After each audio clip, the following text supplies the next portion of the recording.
그래서 두세 번 케이스가 있었는데 한 번은 박근혜 정부 때 박근혜 씨가 브레스덴 갔잖아요. 예. 그 칼럼을 썼더니 연락이 왔더라고요. 그래서 산업방송 출연해달라고 중앙에서 보니까 서원님 계시면은 꼭 프로를 어떻게 보십니까? 어떨까요? 지금 포항 떠났죠. 은퇴했으니까. 있을 때 있을 거. 네? 우리나라 주식에 저는 주식은 관심 없어. 저는 이제 89년에 가가지고 2017년에 갔어요. 28년. 2020년.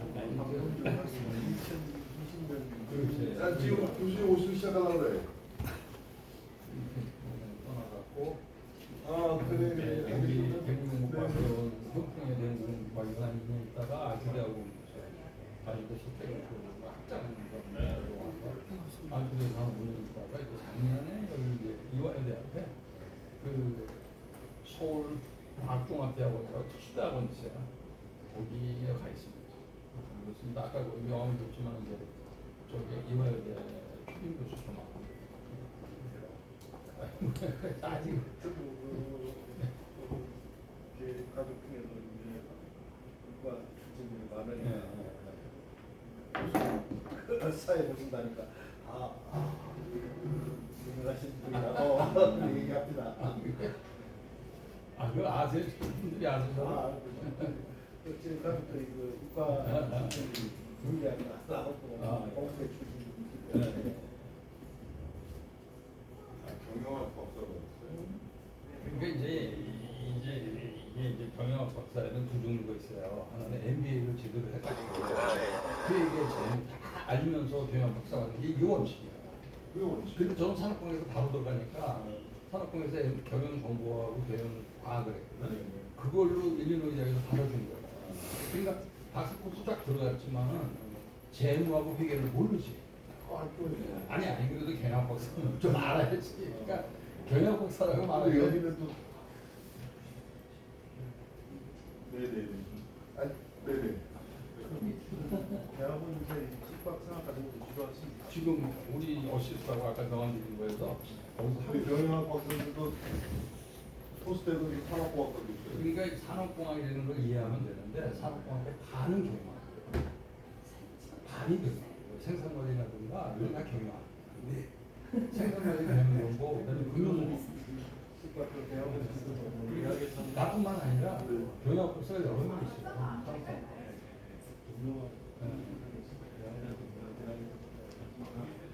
경영 지금 가르치는 건 이제 이화여대 대학원에서도 하고, 그다음에 우리가 아까 말씀드린 대로 서울과학종합대학원이라고 과학종합대학원이라고 이화여대 앞에 또 있습니다.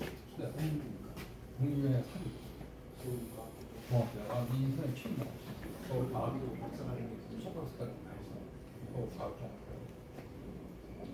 보통 잘 모르는데 그런 비교가 박사가 경영학 박사예요. 종합대학원. 과학자가 들어가는데 경영학이에요. 근데 직장 다니는 사람들은 많이 안 가요.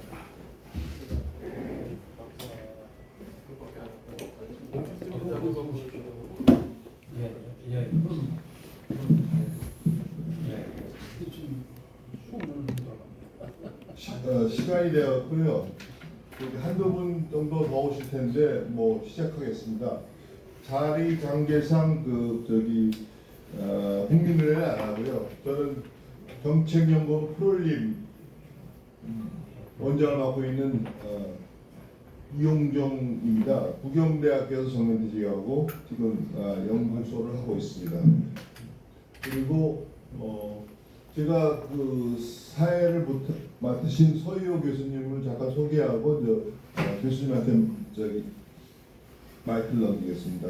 서희호 교수님은 포스텍 명예교수신데요. 산업공학과 명예교수인데요.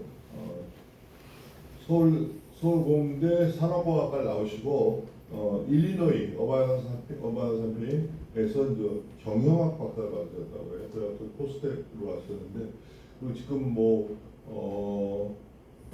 포스텍 명예교수시고 아주대 여러 학교에서 강의를 하시고 또 보직도 하시는데 하나 좀 특별하게 소개할 것은 우리 교수님이 그 대학 평가 전문가입니다. 여러분 그거 아시죠? 중앙일보에서 대학 순위 매기고 뭐 이런 거 있잖아요. 그런 거를 세계적으로 학회에서 참석하라. 그거를 위해서 특별히 아주대 같은 데서는 모집도 하시고 그렇게 그런 전문가입니다. 그 순위를 높여주는 거. 그래서 여러 학교에 자문을 하시고 뭐 전임을 하시고 또 그랬습니다.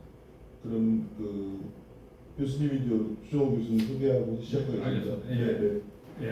저 서울관도 서울이었습니다.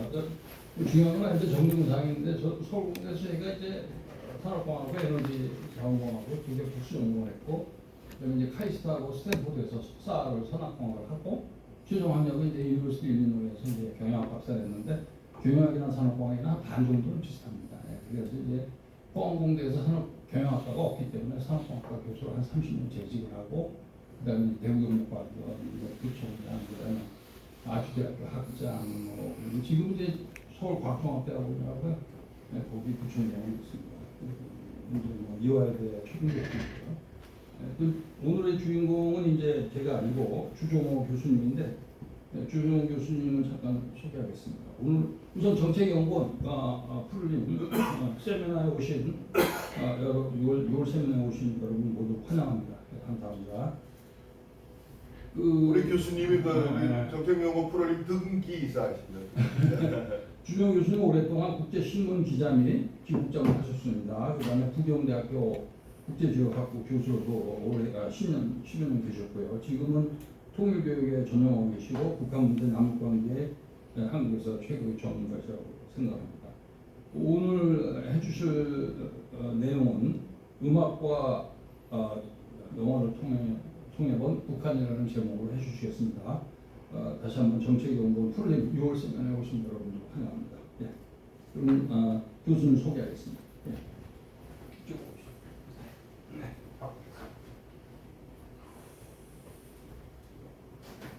교수님 그쪽에 써야 돼. 카메라 보여야 돼.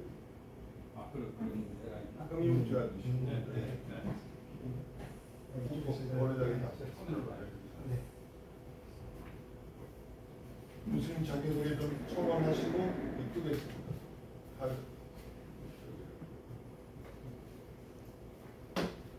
우리 주호 교수님 박수로 환영해 주십시오.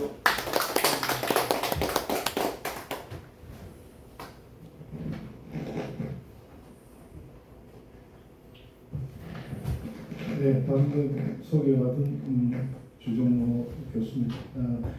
저는 북한 통일 문화예술 영화 분야를 국제신문 기자, 북경타임즈 신문사 대표 등을 하면서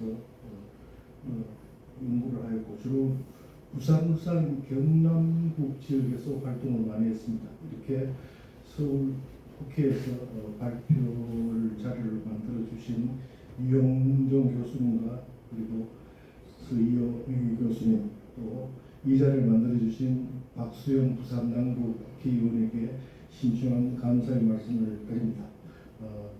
제가 오늘 제목을 음악과 영화를 통해 본 북한의 선전전에 대해서 말씀을 드리기에 앞서서 일단 우리가 흔히 음악이라고 하면은 우리 민족의 북한도 지금 북한이라는 이 존재가 현재로서는 우리의 적이자 같은 민족이다. 동포다는 이런 양면성이 있습니다. 그래서 분단 1945년부터 지금 80년간 분단이 고착화가 되고 있습니다만은 그 이전에는 우리 한민족으로서의 동질성을 가진 것이 북한이다. 그렇게 말씀을 드릴 수가 있고요. 우리 민족의 이제 음악은 보면은 우리가 가야 시대 구시가부터 시작을 해서 백제의 정읍사라든가 신라의 향가라든가 이렇게 그리고 고려의 가사 이렇게 많은 음악이 우리 민족과 면면이 이어져 내려오고 있습니다. 특히 이제 조선 시대에는 뭐 백견성세, 우럭 이런 음악이 완성단계에 이르렀고 지금 하고 있는 판소리, 민요, 가요 등이 현재 우리나라의 민족의 가장 큰 특징으로 이렇게 작용하고 있습니다. 북한 음악은 그런 그 정체성 아래에서 이제 발전이 되었는데 크게 북한 음악은 노래라는 성악, 성악이 위주로 발전이 되었다. 그래서 우리가 이제 음악을 장르들로 보면은 음악, 가곡, 음악이 있고 또 교향악이 있고 기악이 있고 또 교성악이라고 칼, 오르프, 카르비나 브라나 같은 그런 교성곡이 있고 한데 북한에는 주로 발전하는 것이 노래, 쉽게 말해서 우리 하는 노래가 많이 발전이 되었고 북한에서 판소리가 사라졌다는 그 이유 자체는 북한의 김일성 주석이 백소리 내는 그런 판소리의 발성을 무척 싫어했기 때문에 판소리가 없어졌다. 그렇게 음악학자들이 지적을 하고 있습니다. 북한 음악을 그 진단하기에 앞서서 김일성에 대한 가족적인 사를 살펴보면은 김일성 주석의 아버지가 김형직입니다. 그래서 북한 평양의 개신교의 숭실학교 다녔었다. 그러면 결국 개신교 신자였다는 거죠. 김일성의 아버지가 김일성의 어머니가 강반석입니다. 강반석 베드로를 뭐 반석이라고 이렇게 번역을 하는데 그런 것 같지는 않고 하여튼 그 형제들이 석자 돌림이었는데 강반석인데 이 강반석의 아버지는 강돈욱 장로입니다.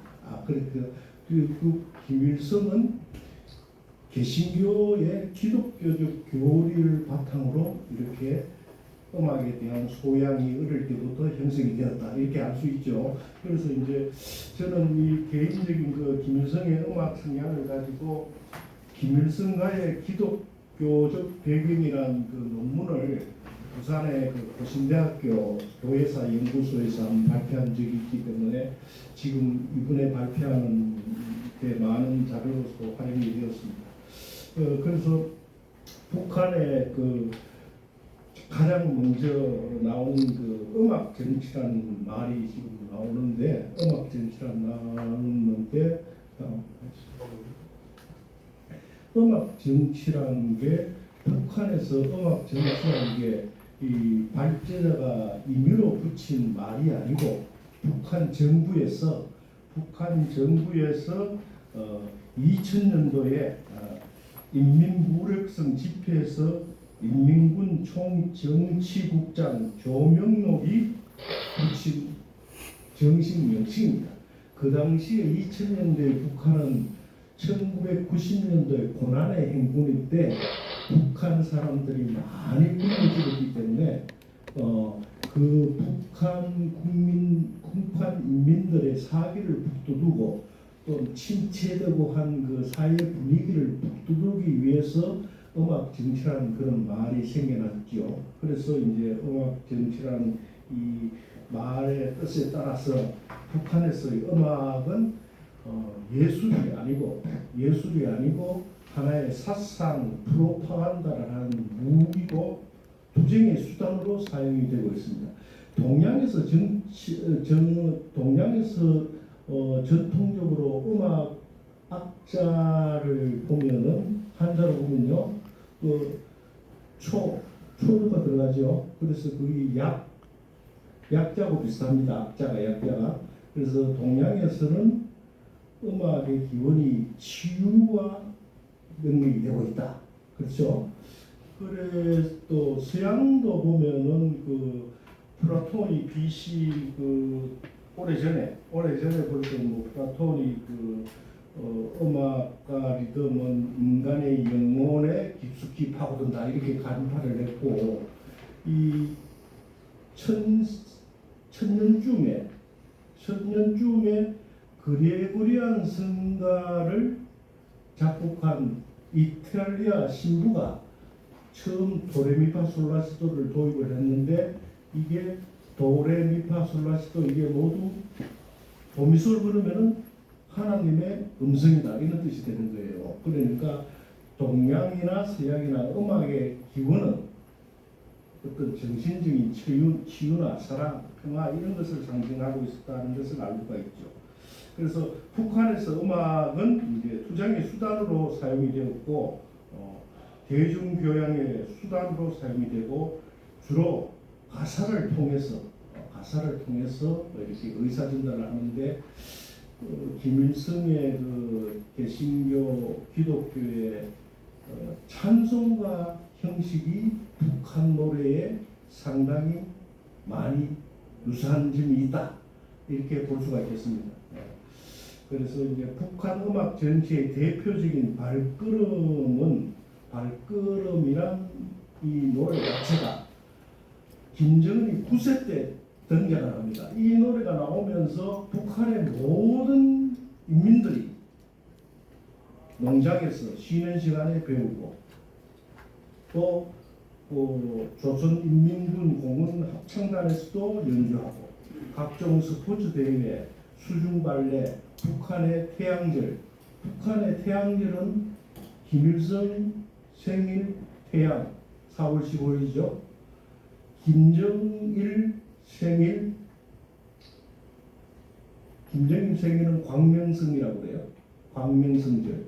그러면 3대 김정은 생일은 은하 그렇게 되는 거예요. 그래서 김정은 생일을 2월 16일을 돋보이기 위해서 하는 노래가 발걸음이라는 것을 보여드리면서 여기 나온 동영상은 모두 유튜브에 수십 년 전부터 나오는 내용을 제가 이제 연구를 하면서 편집한 내용이니까 뭐 특별한 뭐 그런 자료는 아니니까 한번 보시고 보시기 바랍니다. 다음.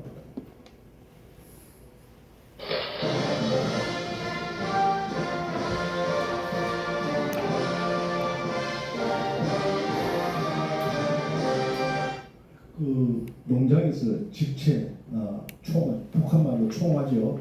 총화 시간이 저렇게 모든 주민들에게 저렇게 발걸음 노래를 김정은 9살 때 가르치기 시작합니다. 다음.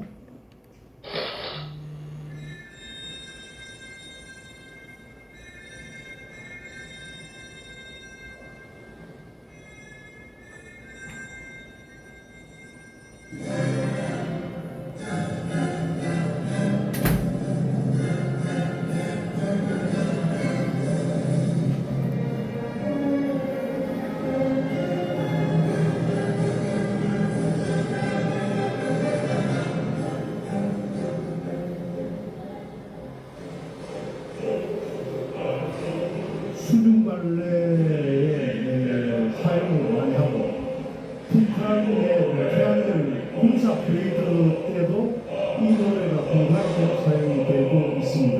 다음.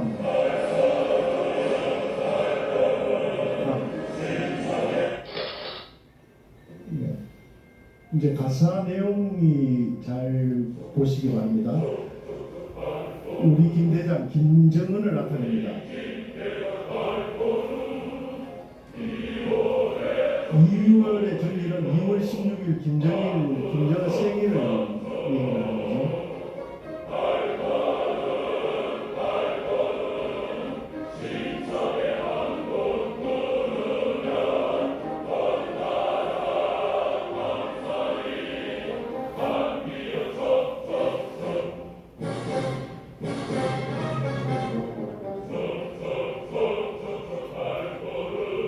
네. 이제 저 사이트가 보면은 우리 민족끼리라고 되어 있는데 잘 아시다시피 이제 제일 동포들 북한 쪽에 있는 사람들 그래서 하는 매체라고 하고 있습니다. 네, 다음. 네, 자 그래서 이제 북한이 음악 통합 정치라고 하는 이유를 이제 2000년대부터 이렇게 극명히 나타나고요. 우리가 다 알고 있는 김정은의 부인, 북한의 퍼스트 레이디죠. 북한의 퍼스트 레이디가 이제 북한의 생활을 가요. 건전한 경쾌하고 빠른 그런 북한 가요를 생활 가요라고 하는데 그 노래를 부른 가수라는 것은 다 알려진 사실이죠. 그래서 이설주가 부르는 내 이름 묻지 마세요. 또 아직은 말 못해 이런 그 동영상이 있고 또 북한의 생활 가요는 뭐 탈북자들 생활 북한 이탈 주민들을 통해서 많이 알려졌습니다만은 뭐 김옥주, 현송월, 전혜영, 유진아 등이 있고 특히 70년대 이후에 제1동포들 북송 일본의 니가타에서 망경공호 이렇게 북송하고 하는 그 사업할 때부터 많이 사용이 되었다는 것은 뭐 일본어 자막이 있고 하는 것을 통해서 알 수가 있겠습니다. 다음.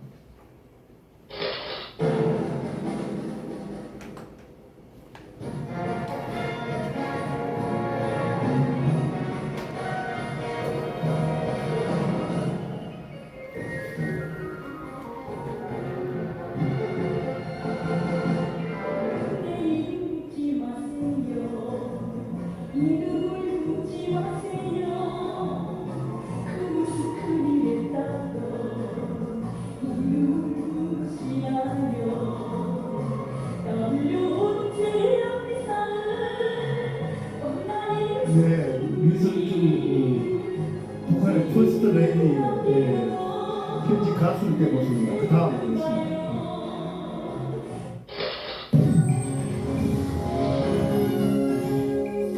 국내 매체가 아마 편집하는 영상입니다.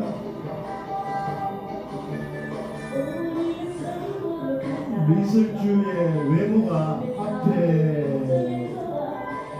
내 이름 묻지 마세요 하고 지금 말 못해 보는 미설주 외모가 이가 많이 예쁘기로 상당히 좀 많이 성격을 하는 그런 편집을 화면으로 보니까 확실히 표시가 나고 있습니다.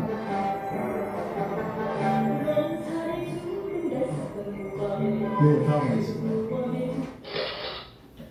자, 또 이때까지 미술주가 부른 북한의 생활 가요 그리고 북한을 상징하는 5대 혁명 가극이 있습니다. 북한의 혁명 가극은 서양의 오페라,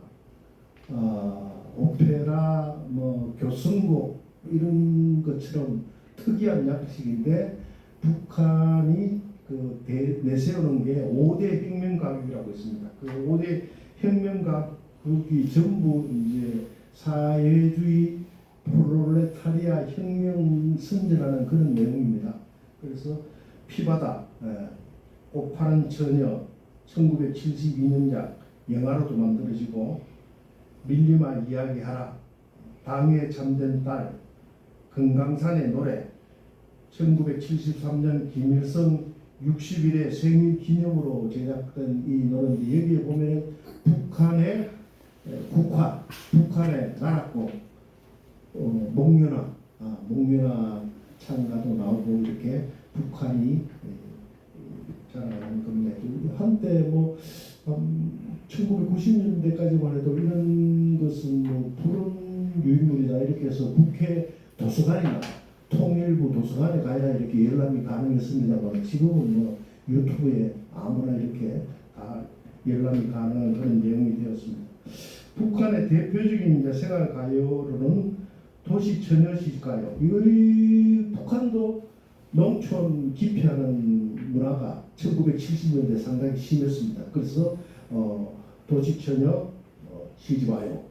도시처녀 농촌 총각에게 시집가서 잘 살아라 그런 내용이죠. 계몽적인 내용이고 반갑습니다. 반갑습니다. 이건 뭐 제1동포들 교포들 상대로 많이 부르는 노래고 휘바람 이 노래도 북한 가요 중에 제일 유명한 노래죠. 여성은 꽃이라네 나의 어머니 처녀 시절 나의 사랑 나의 행복 이런 생활 가요가 우리나라에도 많이 알려져 있습니다. 북한 이탈 주민들이 이렇게 우리나라에서 예술단을 조직을 해서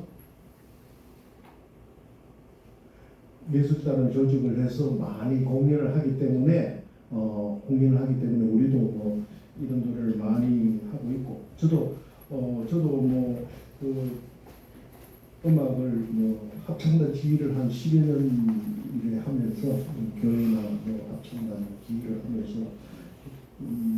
휘바람 반갑습니다 이런 것을 많은 지휘를 한 경험이 있습니다. 그래서 이제 처음에 김일성 시대의 음악 정치가 본격화된 게 김정일입니다. 김정일 2대 북한 이 수령은 음악, 영화에 상당한 조예가 있었습니다. 김정일 자체가. 그래서 직접 영화를 제작하고 김정일이 지시를 하고 직접 연출을 하고 이렇게 했죠. 그래서 우리나라의 신상옥 감독, 최은희 배우가 북한에 가서 직접 영화를 만들고 그런 데 많이 있었죠. 그래서 김정일의 음악 정치는 1980년대에 직접 창단을 지시해서 만든 게 왕제산 경음악단, 보천보 전자악단입니다. 이 악단의 이름을 보면은 보천보는 김일성이 항일 전투를 해서 처음으로 승리를 했다는 지역입니다. 김일성 사에서 북한에서 얘기하는. 그리고 왕제산은 우리나라에서 인천 지역에서 압력하다가 적발된 간첩단 사건하고 있으니까 사상적으로 이데올로기적으로 모두가 이렇게 이음이 맹명이 된다 이렇게 볼 수가 있는 거죠. 그래서 음악 정치의 목적은 고난의 행군 이렇게 북한 사람들이 굶고 죽고 하는 그런 시기에 음악으로서 사상적으로 고무시키고 사회주의 사상을 지키기 위한 그런 정치적인 수단으로 사용이 되었다 이렇게 생각할 수 있습니다. 보천보 전략단의 내 나라 제일 좋은 가수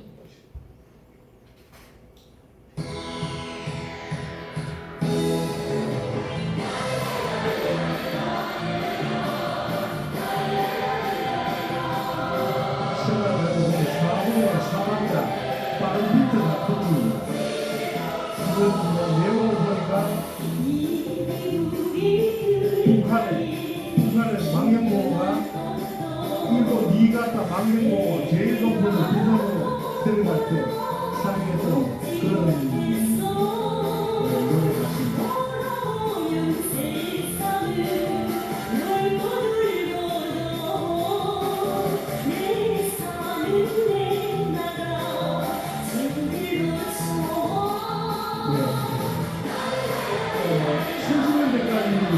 북한 경제사정이 우리나라보다 앞선 적이 있었습니다. 그때 북한 피하라는 그런 내용이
우리가 이제 가사 내용을 보면은 어머니의 그 모증에 대한 그런 주제입니다만 북한에서 사실 어머니라는 것은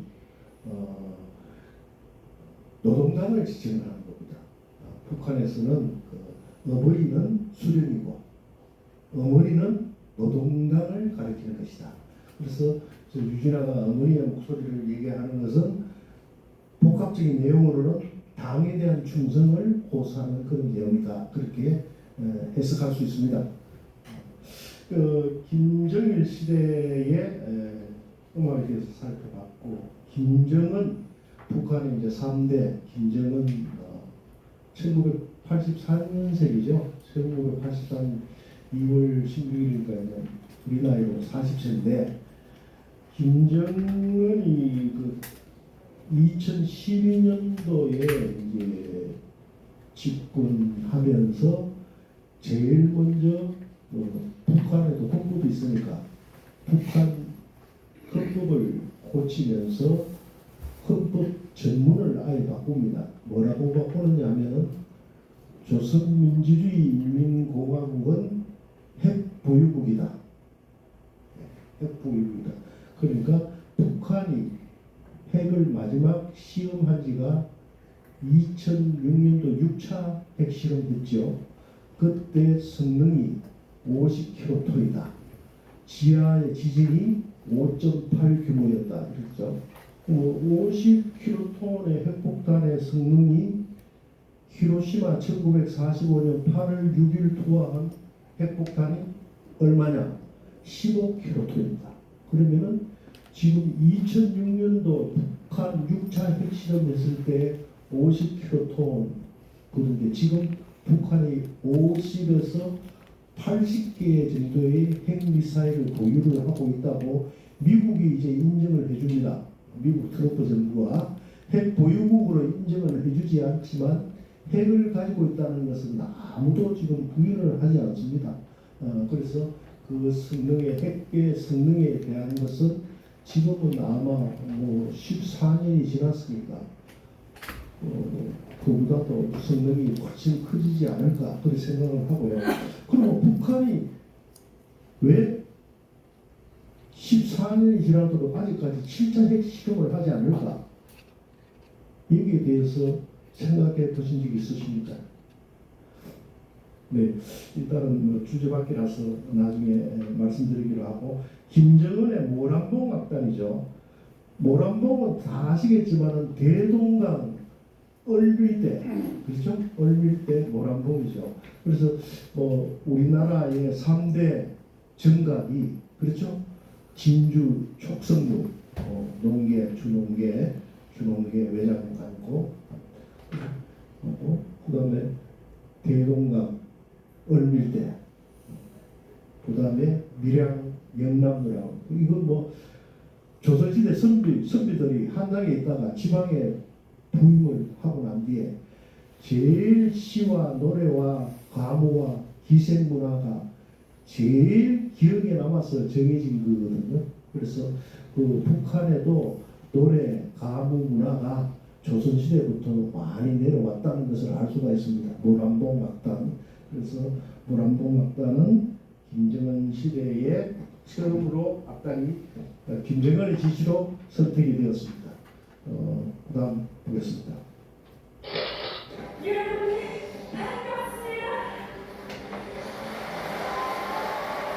이 귀한 날 이웃은 고심제를 성공한 것은 감격스럽고 기쁩니다. 우리 모두는 하나님 살수 없는 하나님의 계획, 하나님의 인정하는 혈을 뜨거운 정이라면서 이 장을 가지고 있습니다. 이제 우리가 보진 우리 교회가 통일의 시대를 앞두고 창조한 교회로 교제를 소망하니 지금부터 우리 삶의 하나님의 통일을 시작하겠습니다.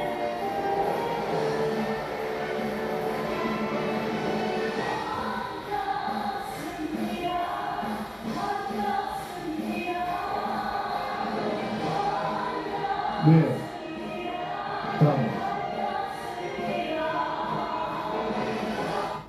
네. 그 축하 공연이니까 가장 최근에 김정은 시대의 음악 정치라고 할 수 있습니다. 시간 관계상 제가 동영상을 다 못 보여드렸는데 나중에 한번 보시려면은 이용준 교수님에게 좀 부탁을 해서 직접 이렇게 보시도록 하시기 바랍니다. 그렇게 해서 이제 북한의 김정은의 이제 음악 정치까지 살펴봤고 이제 시간 관계상 좀 빨리 해야 될 것 같습니다. 이제 북한의 영화에 대해서 말씀을 드리도록 하겠습니다. 북한 영화는 북한에서는 조선 영화라고 합니다. 북한이라는 말은 우리가 북한을 지칭할 때 북한 노스 코리아지 북한에서는 조선입니다. 뭐든지 조선 민주주의 인민공화국이고 조선이고 조선 영화인데 이 조선 영화를 보면 그 일제 강압기 때는 남북한이 공통적인 그 컨셉으로 움직였습니다. 항일 영화 그거는 뭐 북한 남한 그때는 없었으니까 최초의 이제 우리나라의 항일 영화 이전에 최초의 영화는 이제 춘사 나온교의 아리랑 남북한 공이 이 영화를 가장 처음에 우리나라의 사람이 만든 영화라고 보여지고 조선 총독부에서 1923년도에 저축 장려 캠페인 월라의 맹세 이런 게 있었고 또 영화 이전에 연쇄극이라고 연극하고 화면하고 이렇게 하얗게 보여주는 그런 영화도 1923년에 있었다 이렇게 볼 수가 있고 조선 영화로는 북한 영화로는 이제 홍길동 림극정 북한은 리라고 이랬기 때문에 림극정 5부작 그리고 이름 없는 영웅들 20부작 조선의 별 10부작 이렇게 주로 이제 시리즈로 이제 많이 나가고 있죠. 시리즈로 많이 나가고 있는데 대표적으로 북한이 대외적으로 선전하는 꽃바는 처녀라고 있습니다. 꽃바는 처녀 이 영화는 제가 이제 영화의 전당이나 영화 영상물 등급위원회나 영화진흥위원회나 이렇게 영화에 대해서 이제 연구를 해보니까 북한의 꽃파는 천양 혁명가곡도 1972년이고 영화로도 1972년에 김일성 원안에 김일성 시나리오에 김정일의 지도를 위해서 영화가 만들어졌다고 이렇게 대외적으로 자랑을 하고 있고 내용은 소장농 마름 소장농을 그 가리키는 지도하는 마름이라고 있잖아요. 지주 사이에 그 갈등과 소장농들의 계급 투쟁 이런 내용인데 사실 우리나라 그 예술인들 영화 감독 문인들 중에 북한에서 1.1 사태 때 피난온 분이 많습니다. 서울에도 지금도 계시겠지만 대표적인 분이 이제 황순원 소설가 황순원 그렇죠? 소설가 영화 감독으로는 유현목 감독이라고 전부 다 이제 북한 황유도 평양 출신들인데 이분들이 한국에 와가지고 만든 방공영화 중에 1962년도에 제작한 그 방공영화 중에 카인의 후예라고 있습니다. 아닙니다. 저 연도가 수정하겠습니다. 1968년도입니다. 1968년도에 카인의 후예가 있는데 이 카인의 후예가 보면은 북한 땅에서 소장농들이 인민위원장과 마름이 지주들을 타파하는 그런 내용이죠. 그러니까 꽃분이와 내용이 유사한데 시각 주체가 다른 겁니다. 이 카인의 후예는 지주 시각에서 만들었고 북한의 꽃분이는 4년 후에 꽃분이나 아시오는 소장농들, 프롤레타리아들의 시각으로 만든 거예요. 그래서 아마 이제 북한에서 조선영화 꽃파는 처녀를 만들 때는 대한민국의 1968년도 카인의 후예에 대한 뭐 반대 이 시각으로 만든 영화가 아닌가 그렇게 진단을 하고 있습니다. 네, 보겠습니다.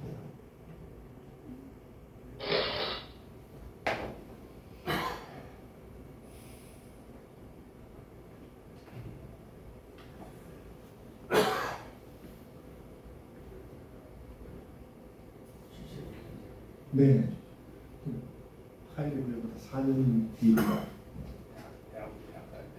그렇습니까? 예.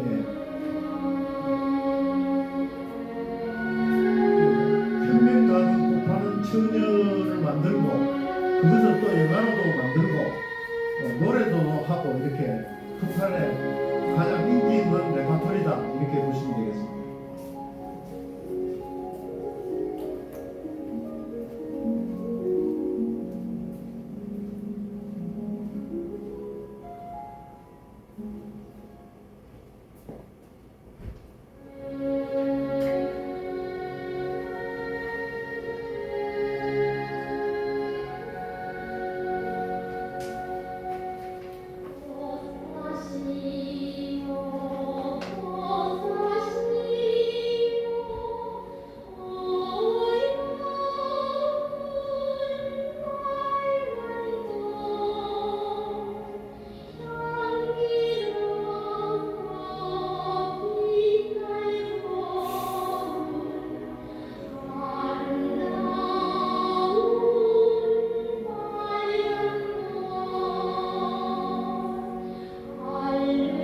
네, 다음 보겠습니다.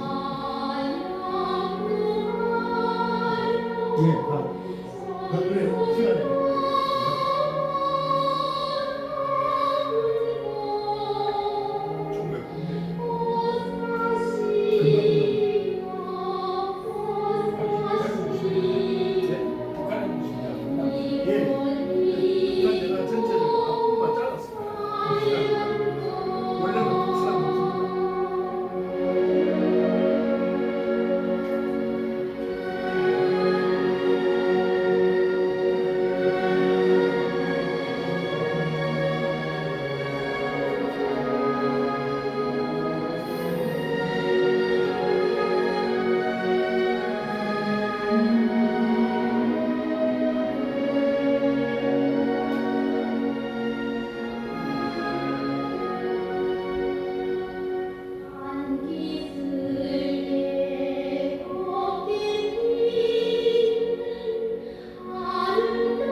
제가 이용용 교수님한테 발표 의뢰를 받고 이 자료를 모으고 PPT를 만드는데 한 3주간 소요됐습니다.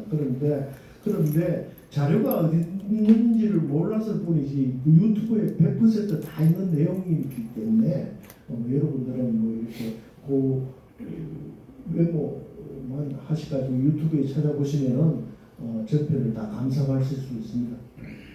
오늘 참석하신 분들한테 제가 다 웹으로 해서 보내드리겠습니다. 조선영화의 특징은 다부작입니다. 상중하, 심지어는 가장 많은 다부작 영화는 백부작 민족과 운명인데 현재까지 61부작까지 만들어졌습니다. 그래서 북한은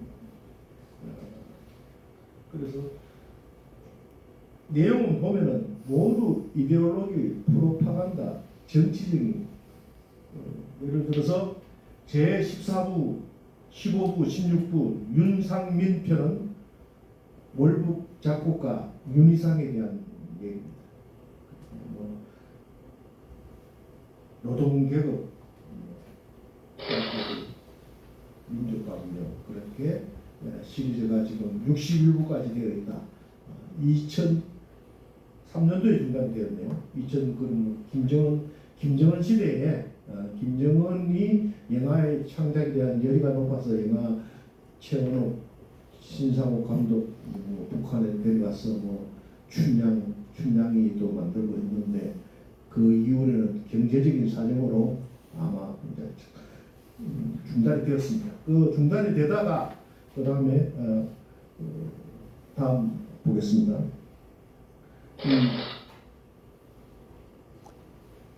제1편 내가 배를 먹고 자라는 이 강성 땅에도 나의 외할아버지가 지어냈다는 이른바 생물철학이라는 말이 적혀지고 있다. 생물철학.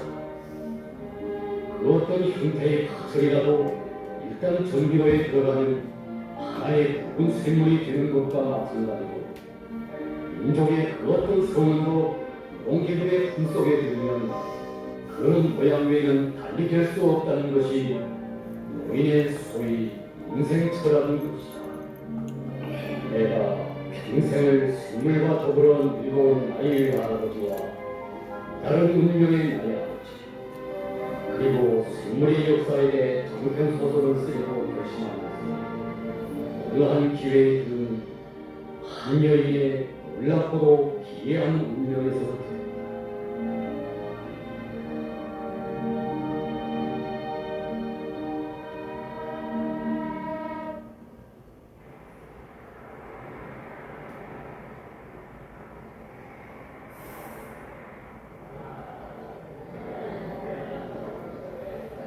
영웅대에 참가했던 영웅동지들 상사해 오십시오.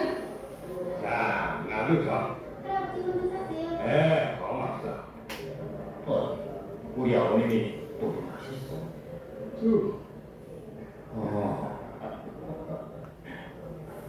네, 먹었어. 자, 아무라, 어른보수인 농담 설마운동 선구자의 낚시가 끝나다니까 어서 먹게. 여기 가이신다니 좋지 않나.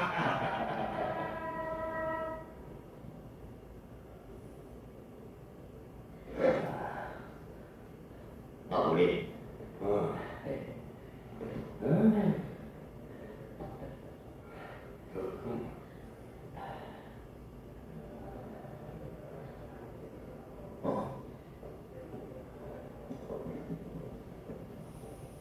바로 이 여인이었다.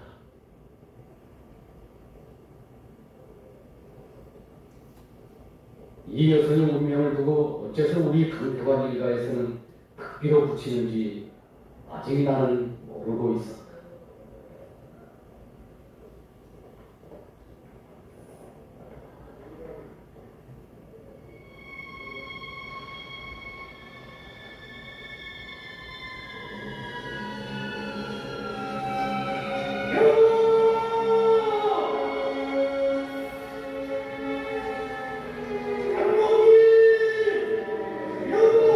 네, 다음 하겠습니다. 네, 이런 그 시리즈 영화가 북한에서는 그 예술가 중에 음악가, 작곡가를 굉장히 좀 추앙하는 그런 분위기가 있습니다. 그래서 전문 작곡가 김옥성, 북한에서 제일 남한 작곡가 윤희상 이상으로 북한에서 부름하고 있는 그런 작곡가입니다.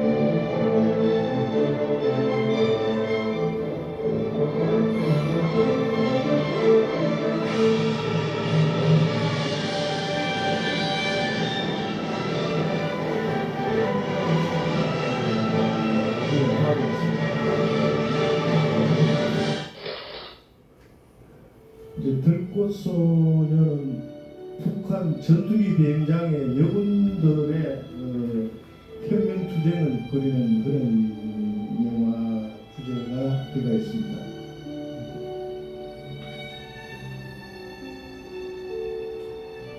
2012년도 제작이니까 여기서부터 김정은 시대의 북한 영화다 이렇게 보시면 되겠습니다. 좀 전에 김옥승 작곡가인데 북한의 작곡자들이 중국 공산당의 군가를 작곡한 유명한 작곡가도 북한 출신 작곡가입니다. 한때 광주 직할지에서 광주 광역시에서 작곡가를 기념물을 설치를 하다가 반대 여론에 맞은 적이 있습니다. 당황했습니다. 자, 그래서 김정은이 2012년도에 이제 3대로 이제 집권을 했고 지금 4대 딸한테 또 이렇게 후계자를 세우고 있습니다만은 들꽃소녀가 2012년도 지난해 가장 최근에 김정은이 직접 지시해서 만든 영화가 72시간입니다. 72시간이라는 이 뜻은 영화 내용을 보니까 6.25 전쟁 당시에 북한군이 서울을 점령한 그 3일 동안을 가리키는 것이다. 서울 해방 3일을 지칭하는 것이다. 그렇게 해서 여기 내용을 보면은 6.25는 미군과 대한민국 국군의 합동 북침이다. 이렇게 주장을 하고 있습니다. 그래서 미군과 한국군이 북한의 38선 먼저 넘어와 가지고 북한 사단장을 저격하는 것으로 시작을 해서 6.25 전쟁이 발발하고 있다. 이렇게 선전을 하고 있습니다. 예, 다음. 그 다음에 다음.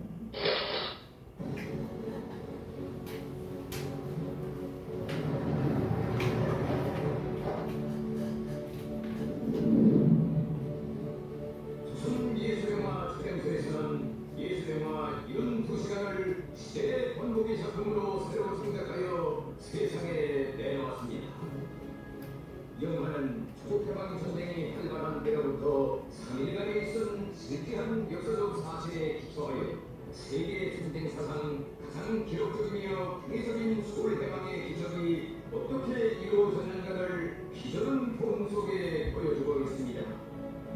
서울해방 72시간 동안의 전쟁 행동을 역사적 사실 그대로 보여주는 예술영화를 전쟁을 영화에 애떠자 애골적으로 만들 것을 알게 하신 경리하는 김정은 관객에서는 영화의 제명과 등장을 주시었을 뿐 아니라 친히 장면 대본들까지 집필해 주시면서 영화 창작의 모든 공정을 정력적으로 지도해 주시었습니다. 자연이 날리는 촬영 현장에 나오시어 당시의 역사적 사실과 시대적 환경, 구형 지도에 이르기까지 하나하나 품들여 보존해 주시고 배우 선정과 연기 형상, 특수 분장과 촬영 기교를 비롯한 형상의 모든 요소들이 기상이 높은 경지에서 훌륭히 완성되도록 걸음걸음 순자가 이끌어주신 위대하신 원수님의 불철주야의 로고에 의하여 탄생한 새시대 영화 혁명의 고귀한 사랑. 영화를 통하여 우리는 1950년 6월에 릴리 쏟아지는 결정장의 자신들을 세워보며 한중앙의 영도에 절대 충성, 절대 복종하는 모든 승리의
10월 25일 22시 15분 서소린 인근 검찰 현장.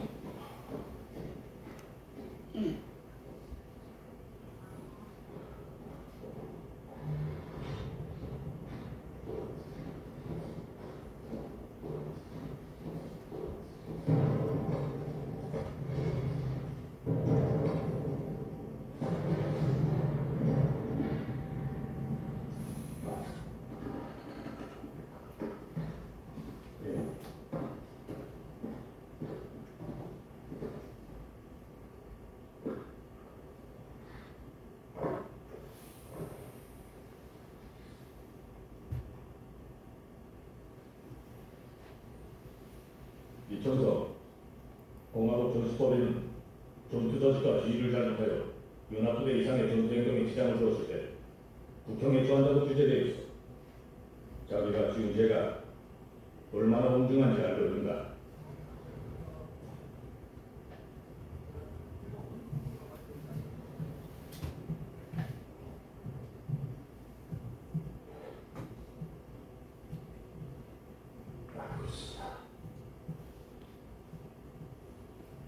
전쟁 반열 15일 온천.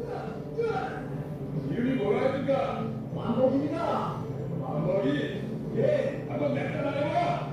그런데 내가 사람자로 우리를 앞서도 됩니까? 되지 않은 앞으로 알았습니다.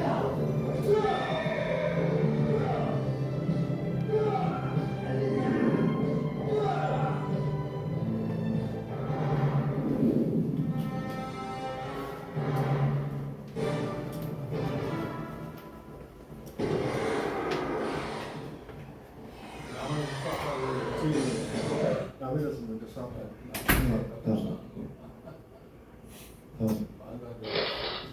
네, 자 결론 함의 음악과 영화를 통해 온 북한에 대한 결론을 말씀드리면 북한의 음악과 영화는 프로파간다, 선전, 주체 사상을 강조하는 도구로 사용되고 있다. 그래서 남북한이 중단이 된 지가 1945년부터 지금 80년째입니다. 그래서 우리나라의 분단은 이제 영구화, 고착화되고 있다. 그래서 지금까지 지난 정부, 문재인 정부, 박근혜 정부, 이명박 정부의 대북 정책을 보면 기억나는 대로 이명박 정부가 비핵 개방 3천, 북한이 개방하면 3천 달러까지 지원하겠다 그런 얘기죠. 박근혜 정부 때는 한반도 이니셔티브, 부산에서 북한을 거쳐서 러시아, 중국, 몽골 지나서 유럽까지 한반도 이니셔티브를 이룩하겠다. 전부 다 이론상으로는 좋은데 실질적으로 실현이 안 된 그런 대북 정책이었습니다. 한마디로 우리 정부의 대북 정책들은 너무 이론적이고 교조적이고 국민들을 가르치려고 하는 교조적이고 탁상공론에 지나지 않은 것이 많았다. 그래서 앞으로의 대북 정책은 새로운 좀 패러다임이 필요하다는 것을 말씀을 드리면서 저의 발표를 이것으로 마치도록 하겠습니다. 네, 감사합니다. 네, 그러면은 무슨 질문이나 이런 거 있으시면 질문하시죠. 네. 제가 하나 질문하면 마이크가 키고. 아까 질문만 던지고 답을 해주신 건데, 그러니까 제가 여기 좀 인터넷 뒤져보니까 2006년에 첫 실험을 하고, 네. 그 다음에 2017년에 마지막 실험을 했다 이렇게 나오네. 그게 지금 이제 2006년이 첫 핵실험이고, 예. 6번인가 하고 2017년이 예, 제가 착각해서 말씀. 그러니까 이제 8년간 실험을 안 했는데. 네. 그 이유는 챗GPT 요즘에 제가 많이 쓰거든요. 그 이유는 뭐냐 물어보니까 챗GPT 주장은 이제 주장은 여러 개가 있더라고요.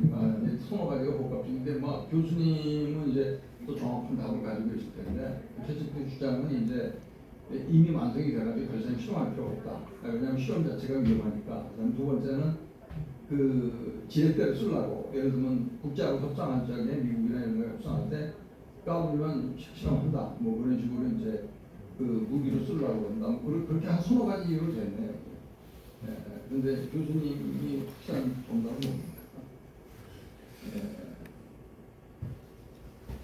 2017년도에 6차 핵실험을 했을 때 지하에서 뭐 5.0 이상의 지진이 일어났다고 제가 알고 있고 또 그 핵 미사일의 성능이 50킬로톤 이상이다고 우리나라 정부에서 공식적으로 밝혔는데 제가 지금 북한이 지금 지하 핵실험을 많이 해서 백두산 활화산이 100년에 한 번씩 역사적으로 좀 대폭발이 일어났고 이를 소재로 한 우리나라 영화도 많았습니다. 북한 핵무기를 파괴하기 위해서 백두산 화산을 고의로 폭발을 하는 하정우 나온 그런 영화가 있었습니다. 얼마 전에. 그래서 지금 북한 과학자들이 생각하기에 지질학자들이 생각하기에 7.7차 핵실험이 가면은 적어도 지진 강도가 6.0 이상의 높은 핵 지진이 발생을 할 건데 필히 백두산 분화구에 영향이 가서 백두산 활화산 폭발할 것이다. 북한 활화산이 폭발을 하게 되면은 중국 길림성, 동북 삼성, 북한, 서울, 경기까지 북한의 화산재가 모두 영향을 미친다고 합니다. 뭐 남한 전체가 영향을 미친다고 봐야 되겠죠. 계속 보면은. 그래서 북한이 지금까지 하는 지하 핵실험은 더 이상 하지 않을 것이다라고 그렇게 북한 과학자와 나눈 대화 내용을 저는 정답이 아니고 제가 가지고 있는 그런 정보의 하나라고 답변을 드리고 싶습니다. 또 하나 질문은요. 저희가 대학 다니고 1970년대까지는 거의 미국의 북한의 영화나 음악은 거의 다 김일성, 김정일, 김문적 그때는 김정은이었지만 그 찬양 쪽이었는데 제가 상당히 오랫동안 궁금한 거는 북한의 영화나 음악 중에 그런 정치색이 안 들어간 뭐 순수한 우리나라의 뭐 예를 들면 뭐 노래 보면 사랑을 노래하고 이런 게 많잖아요. 네. 근데 그런 순수한 노래도 많이 있나요? 휘바람 뭐 이런 거는 이제 애인 뭐 김정은이 안 들어가죠. 네. 근데 그런 노래도 많이 나오나요? 북한에서 지금 조금 전에 우리 대한민국에도 많이 알려진 북한에서 생활가요라는 노래 중에 그런 내용이 없이 서정적이고 우리의 뭐 대중가요와 같은 그런 노래를 보면은 당의 이미지가 있다고 하지만 가사 내용은 어머니의 노래, 조금 전에 유진아가 부른 어머니의 노래, 전혜영이 부른 반갑습니다, 휘바람, 이런 노래는 정치색이 없고 가사 내용을 보면은 상당히 노래가 좋은 노래라고 생각합니다. 그렇고 노래는 그 정도의 노래고 북한에 제가 뭐 직접 살아보지 않았기 때문에 매스미디어를 통해서 정보를 분석해야 되니까 거기에 대한 북한 연구에 한계점이 있는 것이고 제가 그리고 영화로는 사상성이 비교적 이데올로기가 배제된 북한 영화로서 좀 영화 예술성이 우수하다고 평가를 받는 영화를 림극정, 홍길동, 그리고 또 탈북자들이 뽑은 뭐 북한 영화 해가지고 뭐 이렇게 북한 영화 베스트 10 해가지고 인터넷에 찾아보시면은 이렇게 나오는데 북한에서는 뭐 그런 사상 이데올로기를 배제했다고 하지만은 그 영화를 만드는 그 북한 노동당 자체가 민국적이 무엇입니까? 가진 자들을 떼뚫어 가지고 가난한 사람에게 나눠주는 의지가 아닙니까? 그렇죠? 홍길동이 무엇입니까? 이상국가를 꿈꾸는 혁명 프롤레타리아 계급투쟁 아닙니까? 그래서 그런 걸 볼 때는 연구자인 제 입장에서 볼 때는 정치색이 배제된 영화는 좀 찾아보기 힘들다. 노래는 정치색이 배제된 노래가 빗바람 뭐 반갑습니다 이런 경쾌한 노래가 있어. 그렇게 생각합니다.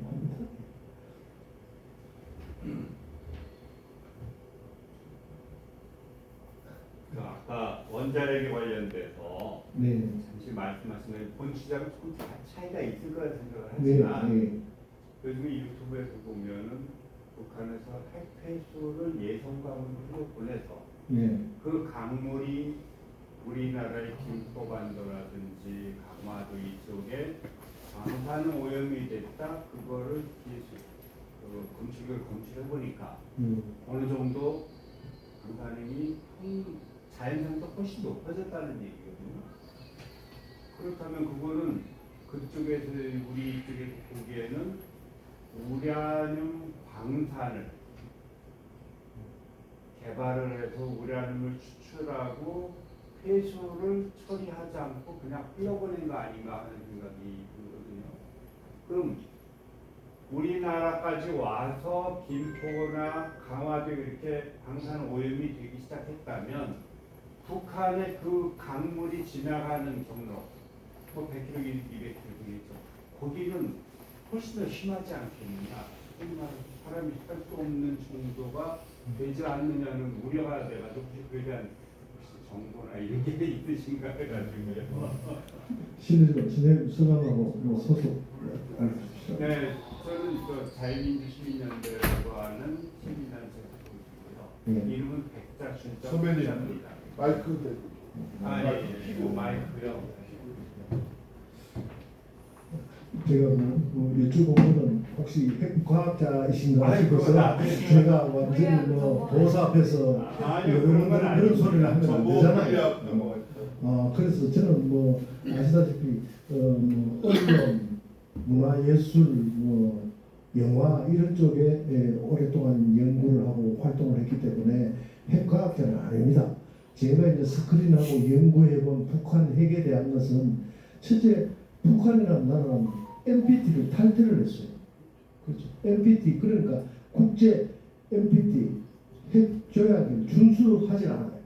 그 대표적인 나라가 북한과 이란이었는데, 그래서 강대국들이 NPT라는 것이 유엔에서 미국, 영국, 프랑스, 중국, 러시아 이 사람들 5개 나라가 강대국들이 우리는 앞으로 핵을 감축할 테니까 나머지 나라들은 만들지 마라. 이렇게 된 게 NPT 시초인데 이것을 어기고 핵을 만든 나라가 대표적인가 인도, 파키스탄 서로 또 이스라엘, 이란은 지금 핵 제거를 어저께 이제 B2 폭격기에 제거됐다고 미국이 얘기하죠. 그런데 북한은 이란처럼 저렇게 제거를 못한 이유가 첫째 이란하고 이스라엘처럼 1,400km가 떨어진 게 아니고 남북한은 불과 40km밖에 안 떨어졌어요. 그러니까 북한 핵에 대해서 누구도 지금 제어할 수 있는 국제적인 규약이 없다는 거예요.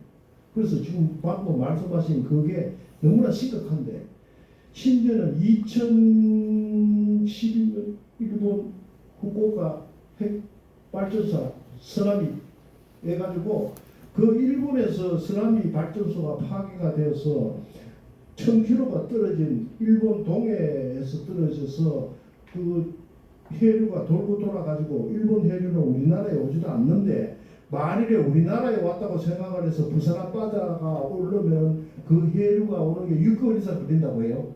과학자들이 얘기하는 게. 그런데 그 해류를 시민단체들이 강력히 투쟁을 하고 있기 때문에 일본산 생선 모두 수입 금지돼요. 그리고 지금 부산시에서 하는 게 뭐냐면 부산 연안 12개소에 후쿠시마 핵물질이 있는가 없는가를 매일 지하철 대형 광고판에 공개를 해야 됩니다. 영도 앞바다, 광안리 앞바다, 해운대 앞바다, 다대포 앞바다에 핵물질, 검출 없음 이렇게 돼가 있기 때문에 세계의 핵무기, 핵에 관한 그런 규정이 중국과 북한에는 통용이 안 된다. 통용이 안 된다. 이게 제일 큰 문제죠. 그게 사실이라도 제어할 방법이 없다는 거예요. 더군다나 중국은 더 심하겠죠. 중국 황해 쪽에 핵발전소가 우리나라의 동해 고리 원전, 울진 정도지만 중국 동해안에는 중국 원자력 발전소의 상당수가 거기에 다 있다고 하는데 그 방사능이 누출되고 하면은 전부 황해 우리나라 서해안으로 다 오지 않습니까? 그런데 거기에 대한 것은 전부 현재 제도로서는 아무런 속수무책이다. 그렇게 저는 알고 있습니다. 그렇다면 조금 말씀드린 대로 그쪽에 평산지구라고 하는데 안도 거기서 우레늄을 캐서 정련하고 뭐 하면서 나오는 폐수를 부대책을 흘려보낸다면 우리나라 김포나 강화도는 결국에 그 영향을 계속 누적시킬 수밖에 없지 않느냐. 네, 사실입니다. 사실이라도 지금으로서는 어떻게 할 방법이 없는 거죠. 북한이 NPT를 가입을 한 것 같으면은 미국 뭐 NPT 조약을 들어서 준수하라고 하지만은 국제 원자력 기구에서 IAEA에서 거기에서 사찰을 하고 할 수 있는 것을 북한에서 수용을 안 하니까 거기에 대한 규정을 일본처럼 대한민국 연안에 12개의 검사를 하고 이렇게 강제 조항을 할 수가 없다는 거죠. 그래서 정책을 논하는 자리는 아니지만은 그와 같은 일이 생겼을 때 정부에서도 자위적인 방어 정책이랄까 뭐 그런 정책이 있어야 되고 하지 못하게 국제적인 여론을 이렇게 환기시키고 하는 과정이 필요하지 않겠어요? 네, 그게 이제 정부 부처에서는 뭐 외교부, 국방부, 통일부의 뭐 능력이라고 할 수 있겠는데 뭐 이 새로운 정부 들어서 그게 담당 국방부 장관은 민간인 출신이 최초로 됐다고 하고 통일부 장관은 정동영 의원이라고 하는데 저는 뭐 개인적으로 그분들의 역량이나 면면을 잘 모르니까 단 하나를 보는 건 있어요. 이분이 국방부 장관을 한다, 통일부 장관을 한다. 그러면 어찌됐든 적을 알아야 되지 않습니까? 우리의 주적은 북한이잖아요. 북한은 우리의 적이지만 같은 동포예요. 그러니까 양면성이 있는 거죠. 양면성, 칼과 같은 분이에요. 네? 그러니까 그 양면성을 이해를 하기에는 일단은 대한민국 남성이든 여성이든 누가 되는 건 좋은데 군필자라야 된다. 제 개인적인 소견입니다. 군필자라야 된다. 그러나 여기 보면 국방부 장관도 보면은 뭐 이병이라고 되어 있는 거 보니까 우리 군생활할 때 이병은 방위병 출신이거든요. 동사무소 방위병들 이병 요즘은 사회복무요원이라고 해가지고 사급받은 사람들이 동사무소 시청에 근무하고 월급을 한 100만 원 정도 받아요. 그러니까 굉장히 경쟁을 많이 하죠. 뭐 사급 받아서 동사무소 근무하면서 9시 출근해가지고 5시 퇴근하는데 월급을 100만 원씩 받으니까 얼마나 좋아하겠어요. 그렇고 정동영 장관은 보니까 육군 병장이라고 되어 있더라고요. 그래서 뭐 군에 대해서 통일, 북한에 대해서 뭐좀 실질적인 그런 대북 정책을 뭐 하지 않겠나고 그렇게 나름대로 이렇게 보고 있습니다. 예. 자, 이제 본론으로 돌아와가지고 북한의 그 영화나 음악 같은 문화 그 활동이 남한에 어떤 영향을 미쳤을까요? 쟤네들의 체제에서는 단독을 위해서 체제 모월성을 강조하기 위해서 북한 주민을 위해서 뭘 만들지 그거는 사실 좀 관심이 없고 북한에서 만들어진 문화 그러니까 영상, 음악들이 나만의 어떤 영향을 미칠까요? 북한의 크게 큰 카테고리로 얘기하면 북한의 문예 활동, 문예 활동의 가장 그 시초는 1930년대 프롤레타리아 혁명에서 시작을 합니다. 문학계 카프 운동이라는 데서 시작을 하는데 그건 뭐냐면은 러시아는 1917년도 볼셰비키 혁명 그 정신을 담자는 그런 쉽게 말해서 사회주의 사상을 앞세우는 그런 문예 활동인데 그 북한의 문예 활동이 대한민국에 영향을 미쳤다기보다 북한 주민들의 사상을 사회주의 사상으로 이렇게 결집시키는데 영향을 한 것이 크지 대한민국 국민들에게 영향을 끼치다고는 거의 극소수가 아니겠나. 지금 그 인터넷 유튜브 시대에 북한 동영상을 보고 그것을 동경한다든가 그것은 진실이라고 맹신을 한다는 사람은 극소수지.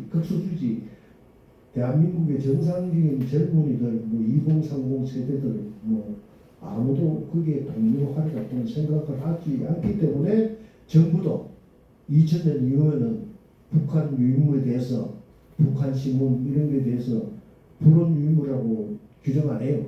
그전에는 저희들이 북한 유인물을 보려면 국회 도서관에 가서 신분증 주고 열람을 하고 복사도 잘 안 해줘요.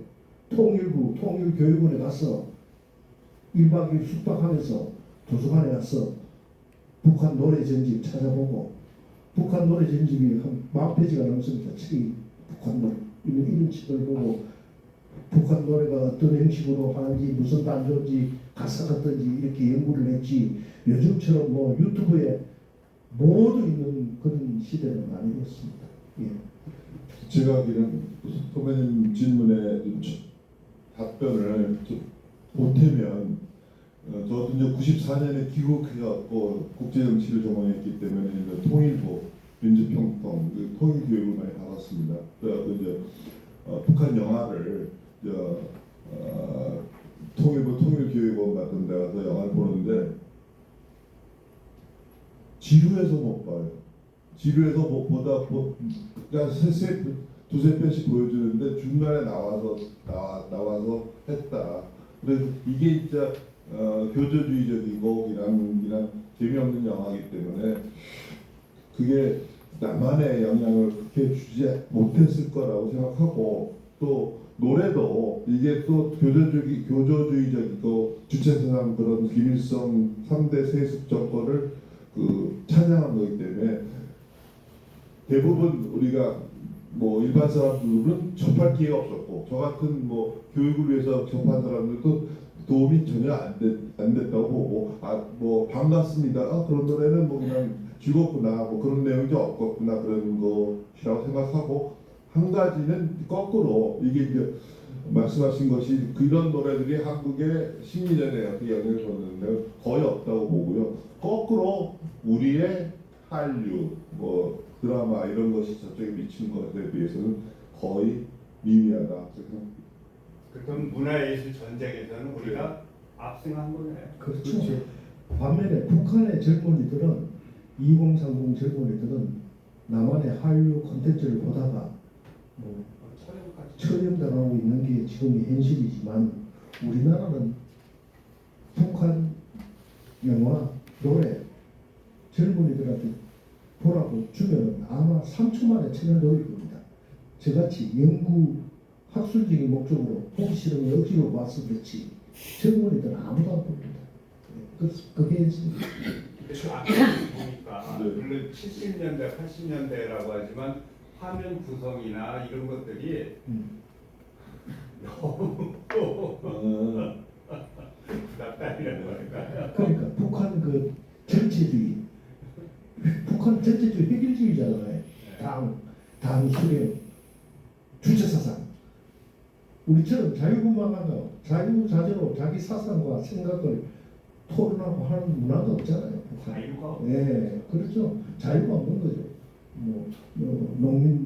농민들도 딱 쉬는 시간 정해져 있고 서로 쉬는 시간에 자아 비판하고 초과 시간 갖고.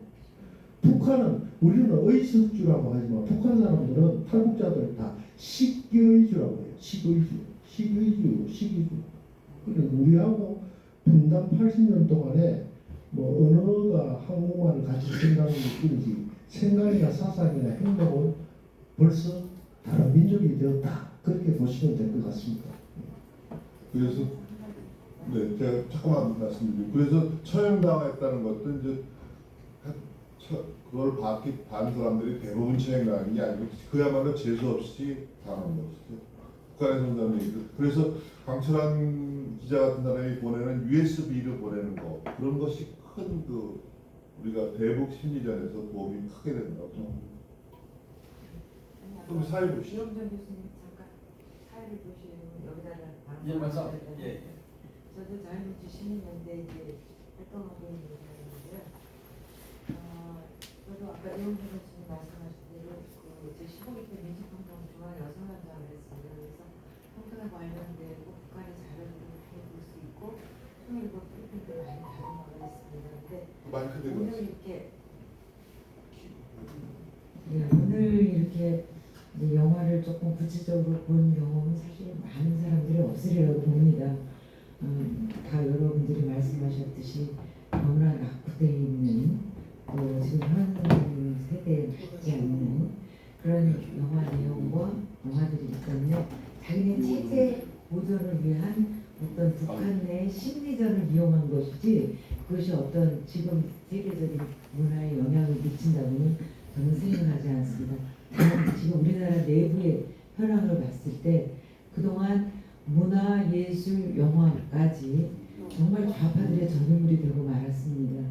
그래서 지금 오늘날 우리 보수들이 맞이하고 있는 이런 여러 가지 상황들도 우리가 문화 전쟁에 밀렸기 때문에 이런 현실을 맞이하고 있지 않나 생각을 해서 저희들이 지금이라도 늦지 않았으니까 우리 우파가 역할분담을 해서 문화 전쟁에 좀 힘을 쏟아야 되지 않겠나. 특별히 2030 세대들한테 이 근대사라든가 우리나라 역사라든가 특히 지금 6.25를 맞이해서 지금 백선엽 장군 영화가 나왔는데 그거조차도 좌파들이 국회에서 지금 시사회하는데 와가지고 막 행패를 부리고 영화관에서도 여러 가지 불미스러운 일이 일어나고 또 최근에 윤희성 감독이 대한민국을 암살하라 하는 내용 제목으로 이재명에 대한 영화를 만들고 있습니다.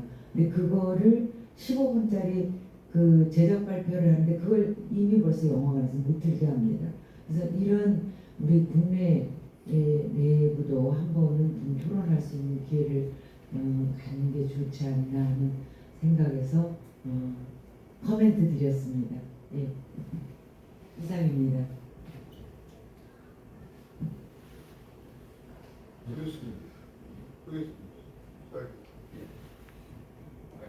질문하실 분 예. 질문 더 하시죠, 뭐. 예.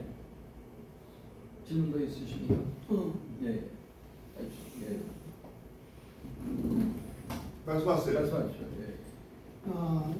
제가 며칠 전에 어느 포럼에서 자기소개 하시고.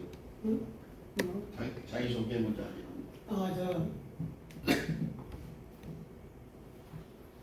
저는 국민의힘의 국책자문회 부위원장을 맡고 있는 송병섭입니다. 제가 며칠 전에 어느 포럼에서 숙명여대 화디옥 교수라고 북한학 교수님 가운데 그분이 강의를 하시는데 제목은 뭐냐면 북한 장마당을 보면서 앞으로 내다본 북한의 경제에 대해서 말씀을 하셨는데 다른 문제와 달리 정치적인 문제가 아니고 아주 메랑콜리하게 잘 재밌게 넘어가서 그런데 오늘도 이제 주정호 교수님의 음악과 영향을 주는 북한에 대해서 비슷하게 잘 들었습니다.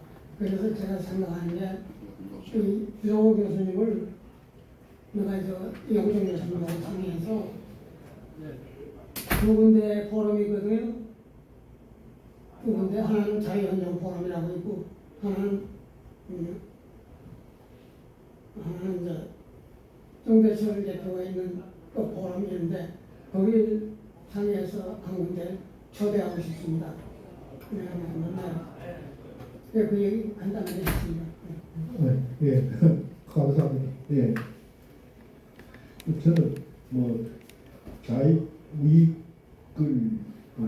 전혀 개의치 않고 사실 이걸 준비를 합니다. 뭐 사실 또 정치적인 시각은 자익우익보다 사람 인물의 덤대미를 보는 그런 시각이고 조금 전에 질문하신 북한 대한민국 감사라 이재명 감사는 그건 뭐 이재명 정부에서 당연히 못하게 좌파 우파를 떠나서 당연히 그거 못하게 해야죠. 그 자기들 대통령 그 감사라는 그래서 저는 뭐 영화에 대한 글이나 문화예술 활동을 뭐 40년간 했지만은 그 연구하면서 발표하면서 팩트 언론인으로서 팩트 사실 그 팩트의 기준은 국내 언론만 하는 게 아니고 외신 미국 언론에 보도된 걸 기준으로 해서 팩트의 경우에 강의 재료로 채택하는 것이지 뭐 좌파 우파들이 일방적으로 유튜브, SNS에 주장하는 내용은 제 발표한 내용 중에 하나도 없습니다. 모두 세계적인 언론에서 공정된 내용만은 저는 채택을 하지 주장하는 내용은 일절 저는 발표 내용을 채택을 하지 않는다고 말씀드리겠습니다. 한 가지만 더 말씀드릴게요. 이제 교수님 그런 말씀을 주시니까 지금 좌파들은요 서울의 봄부터 시작해서 뭐 최근에는 그 김건희 여사의 신명이라는 영화 정말 눈뜨고 볼 수 없는 그 김기르라는 배우를 내세워서 근데 그런 관객들이 지금 엄청나게 들고 있어요. 우리 승리의 시작 진짜 6.25 전쟁의 영웅이신 백선엽 장군 승리의 시작 영화는 6명, 5명 개봉한 지 지금 며칠 안 돼 방금 바로 내려야 되는 그런 상황이에요. 그래서 저는 정말 우리가 지금 문화예술 특히 영화 이거에 정말 관심을 갖고 조금 생각을 좀 깊이 있게 심도 있게 하고 힘을 좀 모아야 될 때가 아닌가 그런 생각을 합니다. 그리고 저쪽 사람들은 영화에 엄청난 투자도 하고 또 수익도 만들어내고 그런 상황이거든요. 근데 우리 우파는 너무 지금 지지멸렬한 그런 상황이라서 많이 가슴 아프게 생각하고 좀 귀하신 분들 특히 주정호 교수님 같은 분들이 좀 관심을 가지시고 이렇게 좀 많은 의견도 주시고 도움을 주셨으면 하는 바람입니다. 네, 고맙습니다. 네, 또 다른 질문 있으면 해주십시오. 네, 질문 주십시오. 네, 저는 지금 제가 잠깐 제가 알기로는 그러면 자기소개. 저는 명소 탐방이라는 리더로 활동하는 황영수입니다. 제가 알고 있기로는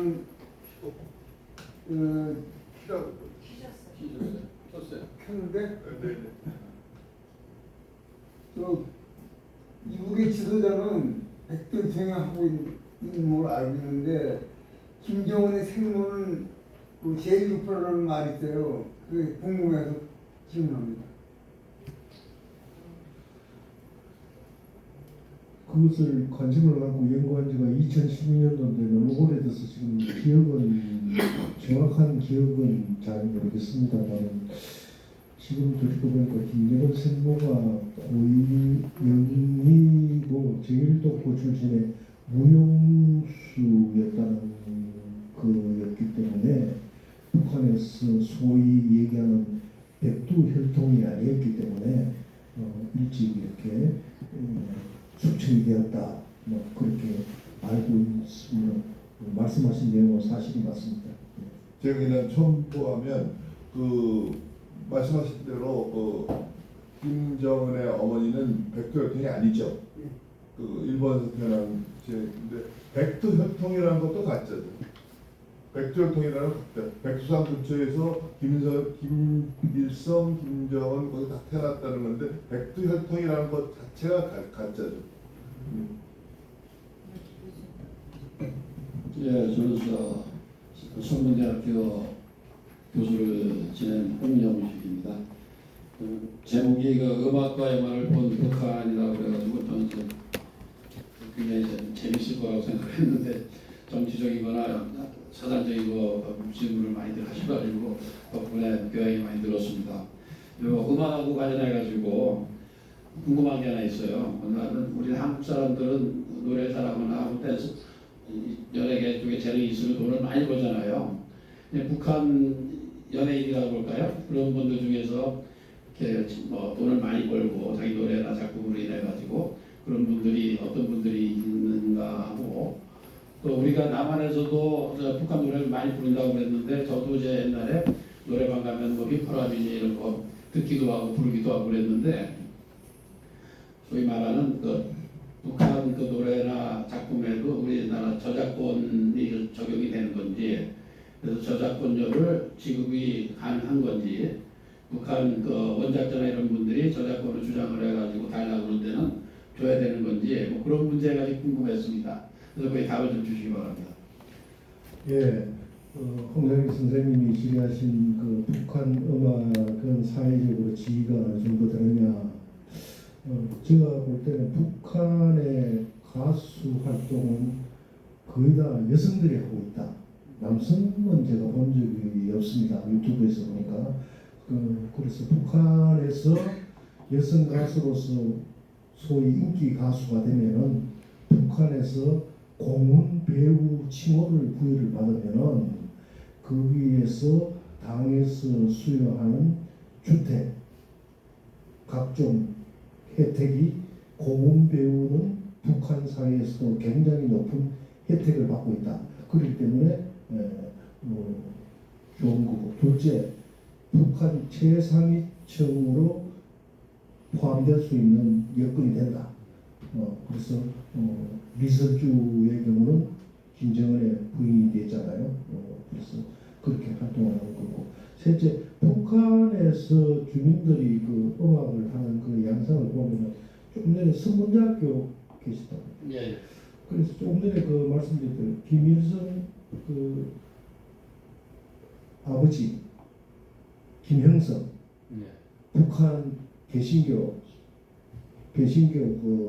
처음 성교한 숭실, 지금 서울에 숭실이 북한에 있는 숭실이 내려온 거거든요.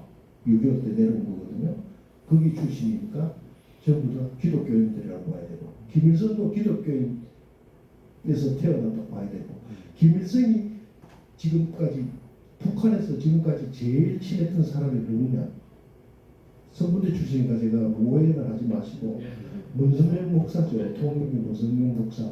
같은 고향 사람끼리 북한 출신이니까 그래서 김일성이하고 만나가지고 악수도 하고 김일성한테 남북 정상회담 만에 1970년대 이우락 정무부장이 박정희 대통령 명을 받고 김일성 만날 때는 벌벌 떨어가지고 혹시 자신을 납치를 해가지고 고문을 할까봐 양복 기세 청산가리를 배지에 달고 만들어가지고 가서 혹시 김일성 주석이 자신을 납치를 해서 남한의 중앙정보부장을 신문을 해서 고급 정보를 빼내려고 할 그런 경우가 있으면은 이것을 모두 먹고 자살을 한다고 회고록에 보면 다 있습니다. 경남대 동생이 마산 경남대학교 총장 있잖아요. 거기 다 그게 벌써 문서화되어 있는 그런 내용이고 한데 유일하게 그만큼 김일성에 대한 헤게모니, 그람시 얘기하는 헤게모니가 북한에서는 신적인 존재였고 주석이니까, 그렇죠? 주체사상 시초니까 북한에서 사용하는 연어도 주체 몇 년 하는 게 그게 전부 다 김일성 생일 이후부터 원년부터 1년 2년 돼 있잖아요. 그러니까 김여성은 완전 신이죠. 그렇게 돼 있는데 그것을 타파를 하고 완전 친구처럼 쓰다듬고 노래하고 한 사람이 바로 문선명 목사고, 거기에 제일 북한에 많이 간 사람이 리틀 엔젤스 아닙니까? 네. 리틀 엔젤스가 반갑습니다 휘바람 불어가지고 우리나라에서 흥행이 된 대표적인 사례라고 그렇게 말씀드리고 싶습니다. 답변이 됐습니다. 저작권에 대해서 좀. 저작권은 제가 제가 대답할까요? 예, 제가 선구자 작곡자 조드람 기념 사업회장을 좀 했더랬어요. 그 사모님이 조드람 가곡을 보급을 하는데 제가 합창단 지휘를 하면서 그때 보니까 사모님이 수양단하고 같이 사는데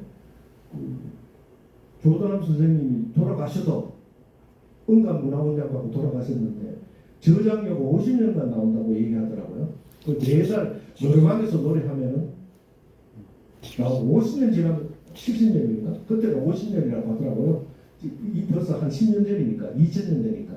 그래서 그거 가지고 산다고 해서 제가 이제 알았고 지금은 방금 저 선생님 말씀하신 70년이라고 하네요. 그래서 북한도 이제 거기에 그 구태여 주장한다면은 그렇게 되겠지만은 우리처럼 학술 연구 목적으로 하는 사람은 해당은 안 되고 그 북한이고 어디고 만일에 대한민국에서 그게 해당되는 KBS, MBC, SBS에서 남북의 창 뭐 이런 거 할 때 막 북한 노래, 영화 이렇게 상영하잖아요. 그런 것은 이제 줘야 되겠지만은 현 체제로서는 북한 조선중앙TV하고 대한민국의 연합뉴스하고 특이하게 맺어져 가지고 대한민국의 KBS, MBC, SBS는 연합뉴스에 사용료를 주고 그걸 그대로 하는 거죠. 그러니까 지금 북한의 저장료는 연합뉴스가 모두 주고 있다. 조선중앙TV에 주고 있다. 저는 그렇게 알고 있습니다. 제가 그냥 첨부하면요. 우선 그 북한의 노래하고 그 우영하고 이런 사람들은 뽑을 때 어렸을 때부터 뽑는데 걔네들이 성분이 좋아야지. 그 부잣집 애들이지. 그러니까 우선 그런 애들이 대부분 올라가고요. 그래갖고 이제 나중에 뭐 이런 연예인단에 들어간 거로 알고 있고요. 두 번째 우리 주 교수님 잘 얘기하시는데 카피라이트 그거는 북한에서는 사진에 대해서는 하지 않습니다. 그래서 우리가 김정은 사진을 아무리 갖다 써도 원활하지 않는데 아까 이제 연합뉴스 그런 것도 있지만 그때 그 말씀이 한번 났었죠. 지금도 한번 계속되고 있을 때인데 임종석이가 북한에서 있는 동영상을 우리가 갖다 쓰면 그것을 사용료를 내게 해갖고 임종석이가 장인된 어느 단체에서 돈을 모아갖고 북한에 준다. 뭐 그게 있고요. 세 번째 교수님이 그런 연예인 가수가 되어도 돈 번 사람이 있느냐? 그거는 교수님이 말도 안 되는 신문이죠. 북한에서는 처분이 좋아갖고 뭐 아파트를 받고 그런 건 있겠지만 주어진 사회주의 국가지 자기가 해갖고 돈을 왕창 벌었다. 그거는 뭐 장마당이 들어난 다음에 돈 번 사람이 있지만 그거는 증명이 될 수가 없죠. 네. 우리 원래 예정된 시간이 4시까지죠? 그러니까 시간은 아직 좀 남아 있습니다. 그러니까 다 이렇게 토론하시고 저는 근본적으로 그러니까 이제 핵전쟁 지난번에 며칠 전에 신문 보니까 재래식 무기는 우리가 훨씬 더 앞서고 있지만 재래식 무기가 전혀 의미가 없다. 이런 칼럼도 어디서 나왔더라고요. 그래서 북한 문제를 오랫동안 연구했었으니까 가장 이제 안보 문제로서 핵전쟁 핵으로 우크라이나 항구 공격 가능성은 어떻게 보십니까? 그러니까 그리고 핵전쟁이라면 우리는 당할 수밖에 없는 거고요. 그냥 재래식 무기로는 감당이 안 돼요. 서 교수님께서 남북한의 군사력에 대한 질문이라고 얘기하셨습니다.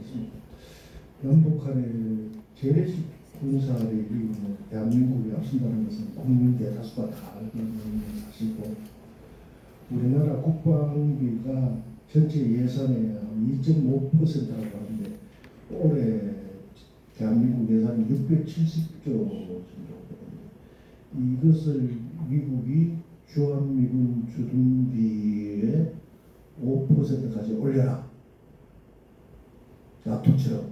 나토는 어저께 다 오케이 했으니까 앞으로 그러면은 아시아 쪽에 일본, 한국, 뉴질랜드, 오스트레일리아, 필리핀 등등 이렇게, 일본은 뭐 주한미군이 28,500가 58,000명, 우리나라는 평택 기준으로 해서 한 28,000명. 그러면 우리나라가 이제 문제는 북한의 핵이다. 우리가 핵이 없으니까 북한의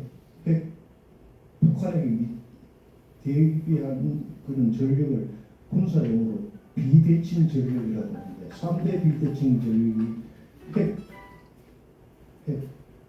그리고 화학무기, 방사능 화학무기. 셋째는 이제 지금은 완화됐습니다. 사이버 살인, 사이버 공격, 북한의 해커들. 첫째 이제 핵무기는 우리나라는 없습니다. 없고 미국의 해구산 북한은 이미 80개 정도가 있다고 하니까 당연히 북한이 핵무기를 쓰면 우리는 대항할 능력이 없죠. 단 지금으로서는 북한의 핵무기를 제어하는 방식은 킬체인 시스템이라고 해서 경북 선주의 사드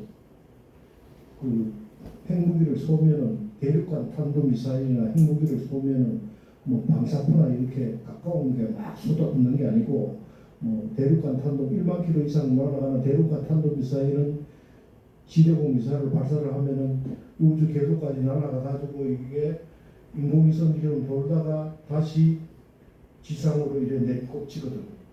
내리꽂히는 이 대륙간 탄도미사일을 지상에서 요격하는 게 바로 사드거든요. 이 사드를 북한뿐만 아니고 중국이 가장 싫어했던 이유가 이제 그런 요격용이기 때문에 우리는 이제 북한이 핵무기를 사용한다면 지금으로서는 뭐 미국의 지원 없이는 대응 방법이 없습니다. 제가 군생활 할 때 저도 이제 공군 현역을 하는데 1980년도까지 군산에 미군 전략 핵무기 미사일이 있었어요. 그래서 한반도 비핵화 해가지고 모두 철수를 해버리고 그 핵무기가 이제 전부 괌 사이판 미군 기지로 빠져나갔기 때문에 지금으로서는 뭐 우리 자체적으로 없다.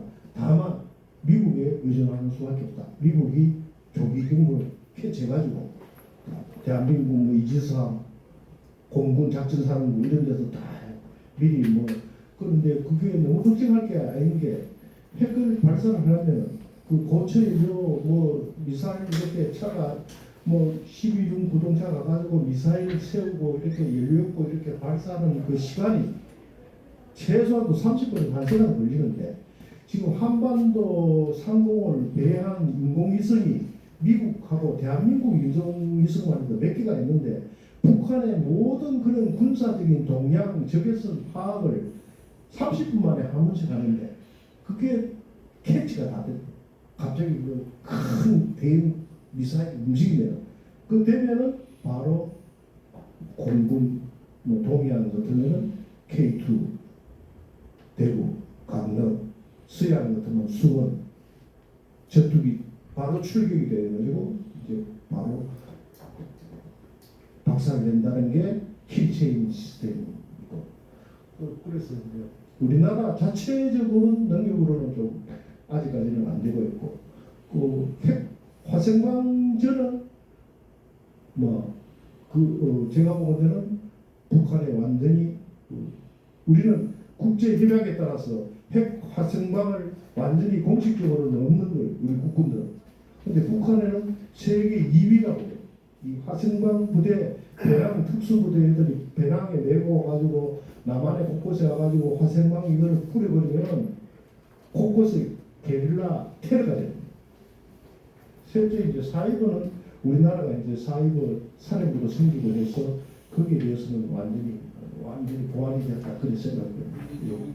우크라이나 그 러시아 전쟁에서 보면은 그 미국 대통령이 누군가 그 우크라이나가 핵을 포기할 때 그 당시 대통령이 누구였죠? 그 사람이 자기가 정말 후회한다. 그러니까 우크라이나 핵을 포기했기 때문에 결국 러시아가 이제 저렇게 공격을 하는 거잖아요. 우크라이나 핵을 갖고 있었으면 이제 러시아가 저렇게 못했을 텐데 결국은 뭐 북한이 뭐 MBT 타태하고 뭐 완전 깡패 같은 거라도 핵 가지고 있으니까 정말 못 건드리잖아요. 그러니까 결국 이제 뭐 우파 중에서 저도 뭐 그런 사람 중에 하나지만 누구도 핵을 가져야 된다. 핵을 가지면 사실 못 건드리거든요. 같이 너 죽고 나 죽다니까. 그러니까 지금 미국이 보호해줄 것이냐는 거는 100% 보장을 못해요. 그러니까 굉장한 틀린 말이라고 저는 생각하는데. 교수님 말씀에 전적으로 동의합니다.